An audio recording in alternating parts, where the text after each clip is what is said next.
Komisi 11 DPR RI hari ini menggelar fit and proper test terhadap 10 calon anggota Badan Pemeriksa Keuangan yang sudah lolos dalam tahapan seleksi administrasi.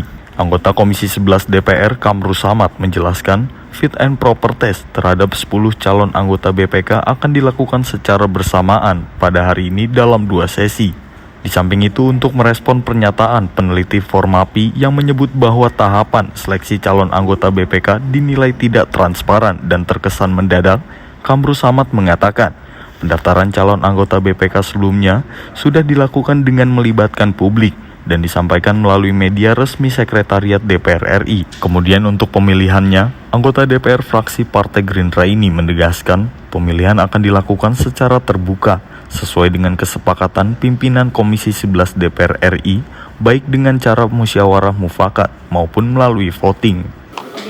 Hari ini kita akan melakukan fit and proper test kepada calon BPK yang sudah lolos seleksi administrasi dan juga telah mendapatkan rekomendasi hasil fit and proper test dari DPD RI. Jadi ini adalah tahapan keempat. Setelah mulai dari tahapan pertama pengumuman, kemudian verifikasi administrasi, lalu kemudian penyerahan ke DPD RI, pembukaan sebelum ke DPD dibuka dulu tanggapan dari masyarakat, kemudian serahkan ke DPD RI, hasil fit and proper test dari DPD RI kemudian dikembalikan ke DPR kemudian melakukan fit and proper test hari ini. Jadi ini tahapannya sudah masuk tahapan bulan ketiga.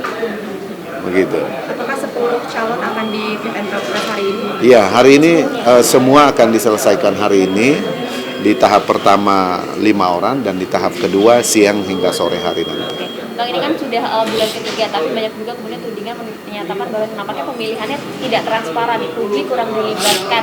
Bagaimana komitmen DPR untuk memberantas korupsi juga dilibatkan di situ?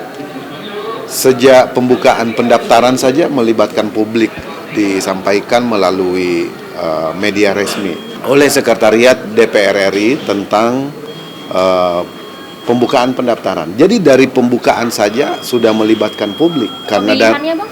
Nah, pemilihannya nanti akan dilakukan secara terbuka di DPR nanti, tergantung kesepakatan pimpinan dan anggota Komisi 11. Bisa dilakukan secara musyawarah mufakat, bisa melalui voting. Dan itu seperti yang teman-teman biasa saksikan. Materi fit and proper test-nya apa aja kira-kira? Tentu berkaitan dengan tugas dan kewenangan BPK sebagaimana diatur dalam pasal 23 ayat E Undang-Undang Dasar, bahwa pengelolaan keuangan negara dilakukan oleh satu badan pemeriksa keuangan. Kemudian ada visi dan misi BPK periode 2020-2024, sejauh mana penguasaan mereka. Kemudian tupoksi utama menyangkut dengan pemeriksaan yang outputnya adalah opinion, melahirkan opini. Kemudian yang kedua, pemeriksaan tertentu melahirkan konklusi. Lalu kemudian pemeriksaan kinerja yang melahirkan rekomendasi. Jadi 3 poin itu yang kita ingin dengar dari mereka dalam menjalankan tugas. Sementara itu, 10 calon anggota BPK yang akan mengikuti tahapan fit and proper test hari ini diantaranya Ahmadi Nur Supit, Izari Mawardi, Nugroho Agung Wijoyo, Rahmat Manggala Purba, Cipta Purwita, Abdul Rajman Farizi, Wahyu Sanjaya, Anggito Abimanyu, Dori Santoso, dan Eril Prima Putra Agus. Dari Jakarta, Sri Dewi Andeyani, Dava Rizkiano melaporkan untuk Sinpo TV.